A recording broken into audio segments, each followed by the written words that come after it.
Hey there, race fans. It's Karen and Chris from this second half adventure, and we're back for another season of Indy racing. Zoom, zoom.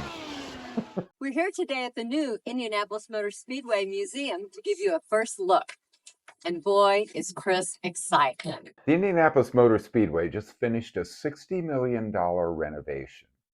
And we're here to give you an overview, show you our favorite parts, and tell you exactly what you need to know if you want to go.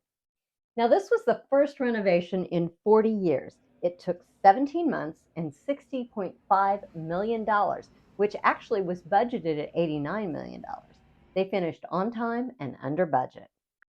Now, there is an additional 40,000 square feet of exhibit space over 3 floors within the same footprint as the previous museum that was built in 1956. Now they have 7 permanent and 3 rotating galleries to keep the museum fresh. And it brings the museum into a new era with immersive dynamic experiences and interactive exhibits. When we walked in through the new museum entrance doors, we noticed the reception area, which is just amazing. It's beautiful, light, inviting, and we were directed to the welcoming desk. And the welcoming desk had young, experienced, eager staff to help you in getting your day off to the right start at the museum. They questioned us about if we had tickets for a tour, if we were just seeing the museum, and we were doing both. They checked our tickets on our phones and pointed us in the direction of our first exhibit on the main floor, which was Gasoline Alley. Now, Gasoline Alley was like a walk through history.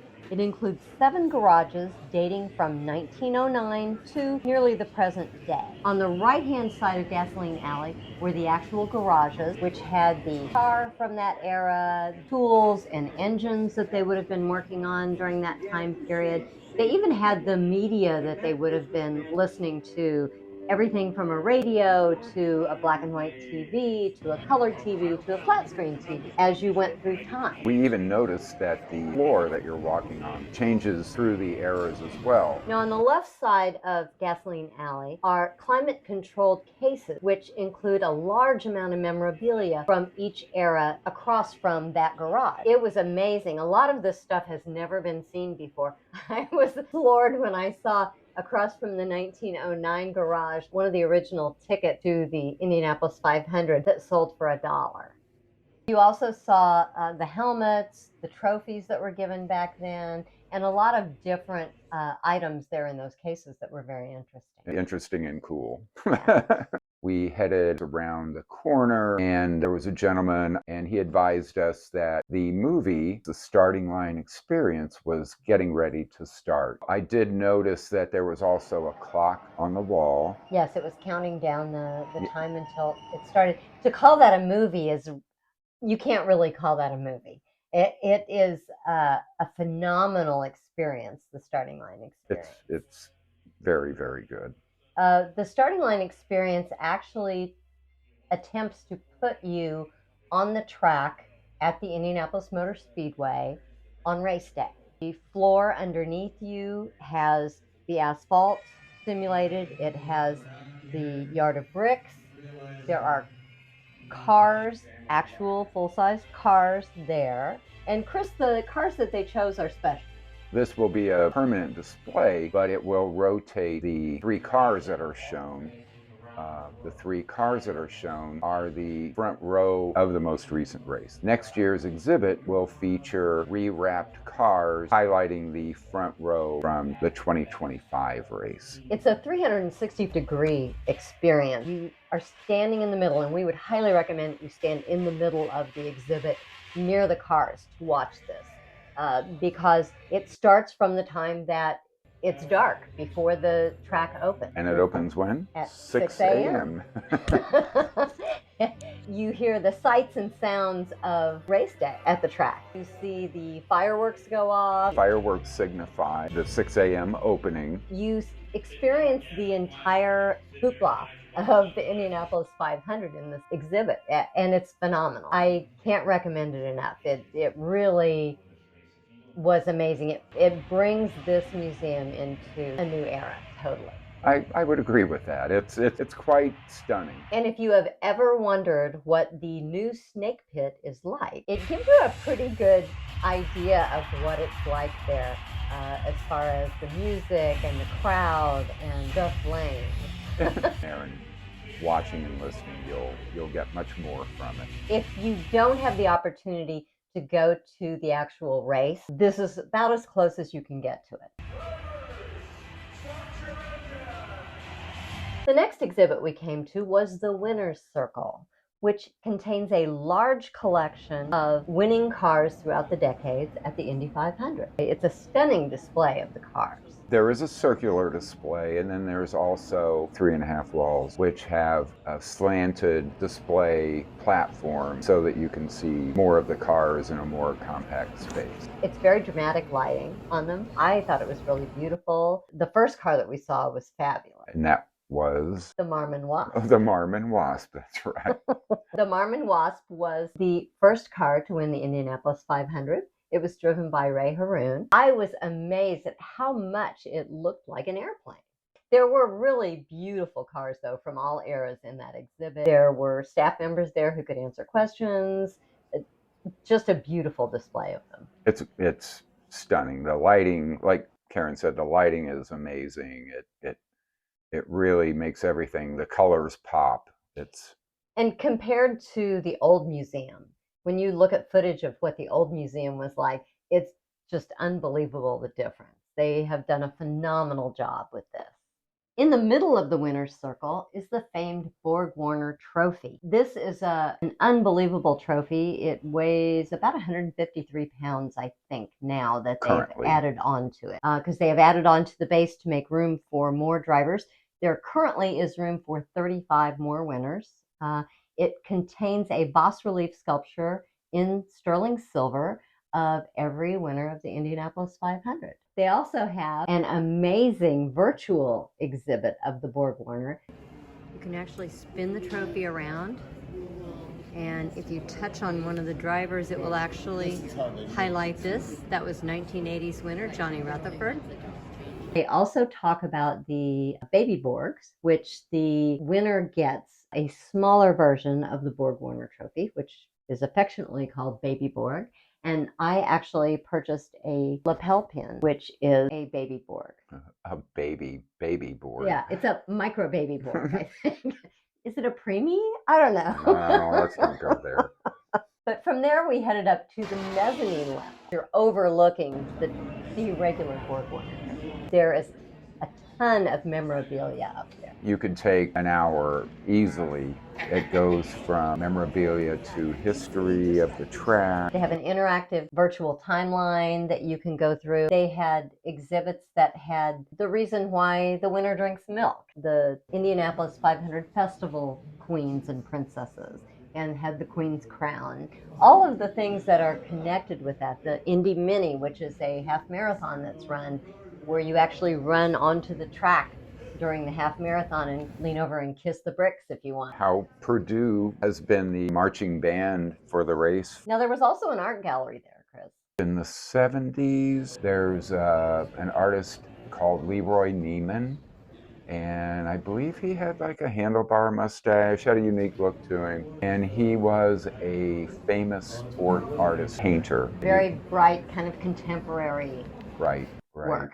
And there were several of his paintings there. I was not expecting to see that, and it was very nice to see his work there. That was cool. So we headed back down to the main floor. We saw the Penske Gallery, which Roger Penske and the Penske Corporation owns the Indianapolis Motor Speedway now. And Roger Penske, as a car owner, has won 20 Indianapolis 500. And this gallery is dedicated to his history with the Indianapolis 500 as being a 20-time winner. It contains displays of every driver who won for Penske at Indianapolis 500. It contains all of their fire suits, all of their baby Borg, and all of their helmets. It's an impressive list. It is. And then on our way to the qualifying zone, we passed the STEM or STEAM area, which is where they're going to do a lot of their educational activities. They have things there for kids, science and physics, and having to do with racing. They're also going to be doing classes and lectures in that area, I understand. So that's kind of a developing area. So from there, we headed to the qualifying zone. In the qualifying zone, the first thing I noticed there was would you call it like a hologram? It's like a holographic Display yes. of an Indy car. You can dissect it, breaks it apart so you can see it. And turns it 360 degrees. It's very cool. It was amazing. You can sit and watch it for a while. Very impressive. In addition to the very high-tech things for adults, though, they also had a section there at the front for children where kids could look at the Indy car. There were places where they could pretend that they were fueling the car. It was a really nice sequestered area where parents could just kind of let their kids play there and learn about Indy cars. And, do you know what red, yellow, and green flags mean? And it was very cool. I thought they did a good job of bringing it down to a children's level. Absolutely. And we saw a lot of kids there. They were excited, they were engaged, they were laughing and having fun. Yes. I think that adds to the overall experience, especially for the parents, Yeah. Also in the qualifying zone was the pit stop challenge.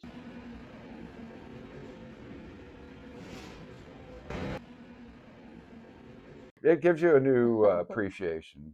It does. Chris and I both did tests on our reaction time. See how quick Miss Karen is. Fair. I'll take it. Go.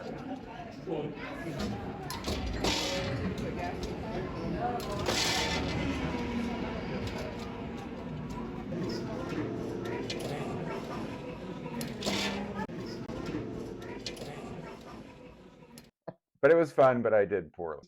And they had driving simulators as well as strategy simulators that you could try to plan your pit stops and things like that and see how you did. There was a lot of technology there that you could really get your hands on, and they did a really great job of making it all interactive. I agree. So after having fun in the qualifying zone, we headed down to the lower level.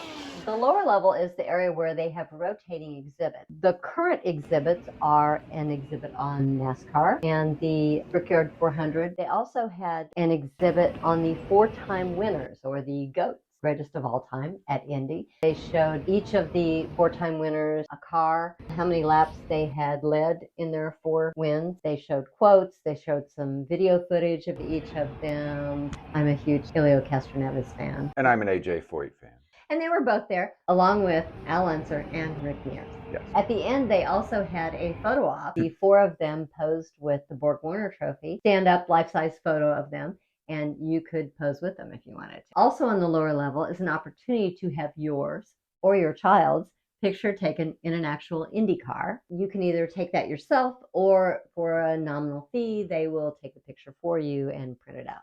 I think they take several pictures and let you pick the one that you want. We were kind of short on time because we had other plans at the track, and so we didn't get the opportunity to do that. Darn. Also on the lower level is the check-in for your track tour if you're taking one. So Chris, what were your favorite 3 things? Your top 3 for the museum? In no particular order. The first 2 were cars, and that number 1 would be Parnelli Jones, number 98. Gorgeous car. And you look at the aerodynamics from that day and how they tried to streamline the car. It's just a beautiful car. And Parnelli Jones is a great driver. Number 2 would be the Blonde Special. It's a yellow number 9. I think it was driven by Sam Hanks and one other driver. But it's the coolest looking car because the builder had taken the Offenhauser engine of the day and laid it flat or sideways so that he could make the car more streamlined. It's just the coolest looking car. And your third? My third favorite thing, it would be the staff. The staff were amazing. They were helpful and friendly and would answer any question. They were great. They were. I think my 3 favorites, I loved Ray Herman's Marmenoise. I just thought it was really cool to see the first car that had ever won the Indy 500. The engine cover was held closed with leather straps. It looked like belts. Several older cars in the displays had these straps holding it down. They did, and it had a crank start at the front. Yeah. And my second one would be Janet Guthrie's car from 1977. She was the first woman to compete in the Indy 500. And since then, there have been 9 women compete in the Indy 500. And I will put a link to an article down below about women competing in the Indy 500. Very good. My third favorite would be the memorabilia up at the mezzanine level, especially the Queen Contest thing. And they had t-shirts from the Indy Mini half marathon that said rookie for people who had run it for the first time. I actually ran that race, but I declined kissing the bricks when I ran that half marathon because it's toward the end of the 13 miles. And I was really afraid that if I got down to kiss the bricks, I couldn't get back up and I wouldn't finish the race.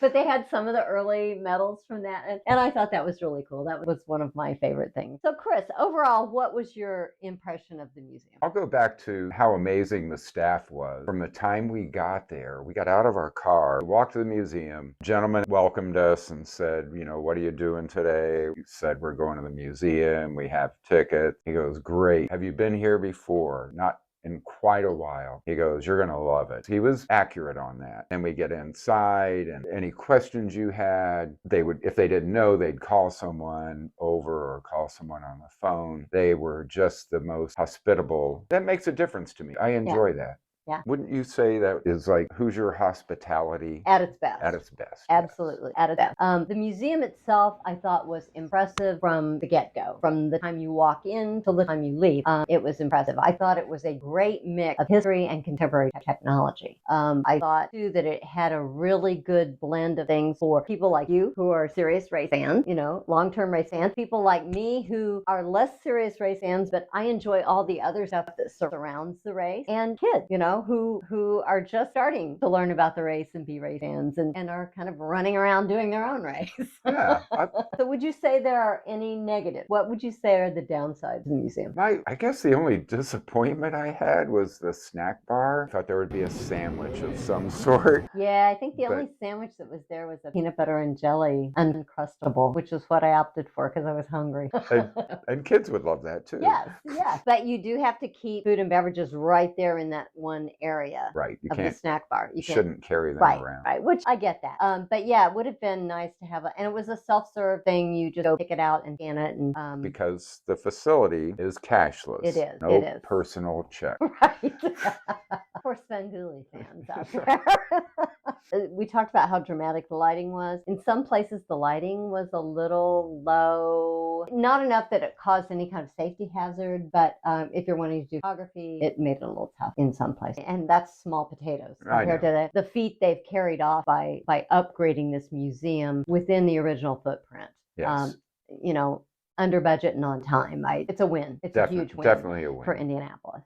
So now, let's tell you what you need to know if you're planning on visiting, and you should. So, what you need to know, or rookie orientation. The Indianapolis Motor Speedway Museum is open 9 a.m. to 5 p.m. Central Time, 363 days a year. They are closed Thanksgiving, which for those of you who are not from the States, is the third Thursday in November, and they are closed Christmas Day. Same time every year. Yep. You can purchase tickets online up to 60 days in advance. And it is a timed entry. You're not to arrive any more than 15 minutes early. But once you get there, you're welcome to stay until the museum closes. Right. So if you arrive at 9, you theoretically could stay there till 5. We spent, about 2.5 hours there? Yes. And we did not get to see everything. We did not. We didn't read everything I needed to read, but it was a good day. It was. If you want to do a track tour, which we will have an upcoming video on, you must purchase a museum ticket to do that. And when you go online, they'll ask you to book your museum ticket first, and then you can book a track tour if you want to. Pricing. Adults are $25 for entry fee to the museum. Seniors over 55 is $23. Military, former and active, $18. Youth, 6 to 16, with accompanying adult or senior ticket, is $18. Children 5 and under are free, with an accompanying adult. or senior ticket. So for arrival and parking, you're to enter the grounds through gate 2 at the 4-lane tunnel on westbound 16th Street. Now, if you're going eastbound on 16th Street, don't worry, there's a stoplight there. For you to turn left. Yes.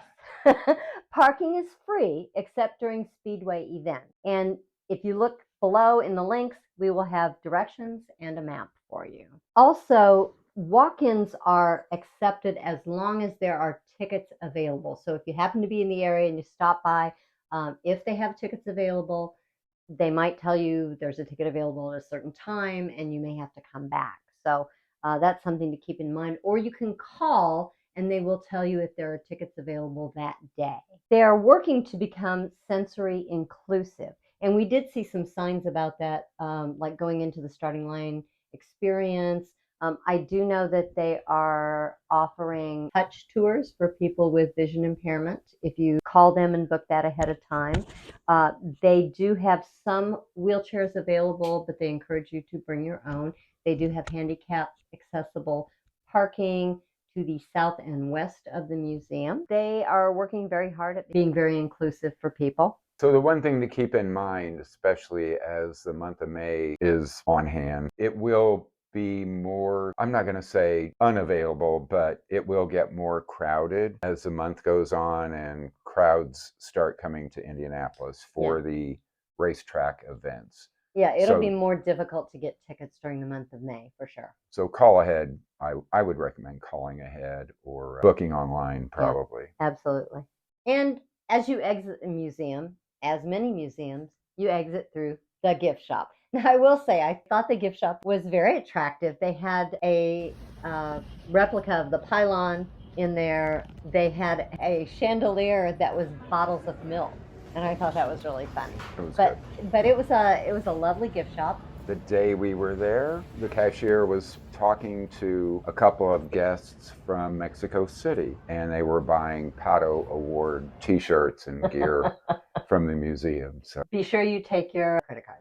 Yes. For that. They are a cashless facility, as Chris mentioned earlier. We hope you'll check out the links below because we'll have links to other articles online, blogs, and some interesting YouTube videos from other YouTubers who do coverage on Indy 500 and the museum. If you've enjoyed this content, take a look at our other video on 8 things you need to know for your first trip to the Indy 500. I'm putting it over there. There you go. And if you want something a little farther afield, we have a large playlist on Ireland, and you can take a look at those. It's over there. Over there. And if you've enjoyed this, we hope you hit the subscribe button so you will see our upcoming video on the exclusive behind-the-scenes golf cart tour at Indianapolis Motor Speedway. Thanks again. Bye.